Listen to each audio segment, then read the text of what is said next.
Hi, my name's Peyton Jones, and I'm the author of Church Plantology. I've been asked to speak to you today about open-air preaching. Have you ever noticed that when you read the Gospels, almost everything that Jesus did was outside? It was sometimes in a building, but Jesus learned to harness public space for the preaching of the gospel. And that might seem weird in our culture, but you still see it. The guy flipping a pizza sign on the street corner, he's trying to grab your attention and the attention of those who otherwise wouldn't be thinking about pizza. And in the same way, the guy at the exit of Costco trying to get you to buy the solar panel, he's doing the same thing. Or the person with the perfume in the mall. They're trying to arrest your attention to get you to think about something you wouldn't normally think about. And that's the brilliant place that open-air preaching has. But here's the problem. It can be weird if you do it wrong. What I want to talk today to you about is how to harness the use of public space in a way that isn't strange. Open-air preaching is really just taking the message of the gospel to the highways and byways and preaching in a way that everybody who passes by can listen. And our society got a taste of this during the pandemic when churches suddenly realized they had to meet outside. So I want to talk about this. During the pandemic, preaching in the open air was normal, and I actually planted a church in urban Long Beach in the middle of the projects, preaching in the open air. And believe it or not, that was normal for that kind of space. Why? Because we had no money. We didn't have the money to rent a building. So we met outside, we served food, everybody came and gathered around, even the homeless people, and we preached the gospel. And what we would notice was a crowd of people standing around the outer rim, maybe 20, 30 deep sometimes, who listened, and some of them came to faith. Okay, time for the first question. Where should you do open-air preaching? Anywhere that's natural. Surprisingly, it's not done that much in the New Testament. Jesus preached the Sermon on the Mount in the open air because he had a crowd that was following him from village to village. So he went on a mountaintop and spoke to the masses. It was normal. It was natural. Paul spoke in the open air at Mars Hill because that's what the philosophers did. And there, that was the normal practice. I could get away in Hyde Park in London doing it, and nobody would think it was strange because that's the norm. But when it's not the norm, you risk looking like a crazy person. And mixing the gospel with crazy people isn't always a good idea. But if you do, and you do it well, you can still gather a crowd. Some people use a prop. One guy might paint a picture and tell a story. There's all different ways to get creative to make it not weird, like on a pier somewhere where performers and jugglers gather. That's always a great place to do it. But here's the reality. In the New Testament, it's not as common as you think. So the second question is, when should you preach in the open air? The answer is when it's going to be appreciated. For example, if I'm in a coffee house that has an open mic night on Tuesdays and I'm there at Tuesdays and I'm leading an open air discussion, the first thing I do is I buy everyone in that coffee house a drink. Why? Because there might be a student over here studying. Even though it's open mic night, I'm going to lead a conversation about God, and it might be offensive. The least I can do is buy somebody a drink. Another example is maybe on a college campus where people are used to debates, and you go to a debate and you respectfully engage people with other ideas.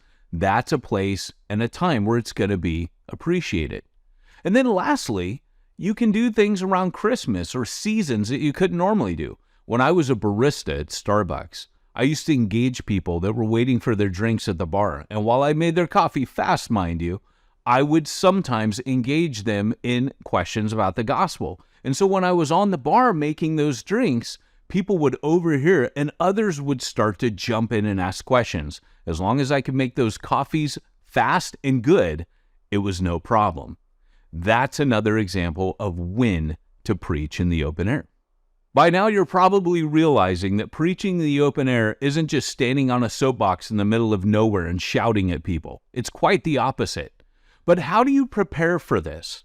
Well, you actually need to engage in prayer before you ever do it, because what you're looking for is divine opportunities. And when you prepare your topics, think of topics that people are already thinking about. Engage in the conversation the world's already having. Maybe talk about a headline or a popular topic. You can be controversial, but you can't be a jerk. You have to actually be respectful and sympathetic when you're speaking. You want to represent Jesus. You want to be the voice of reason in those conversations.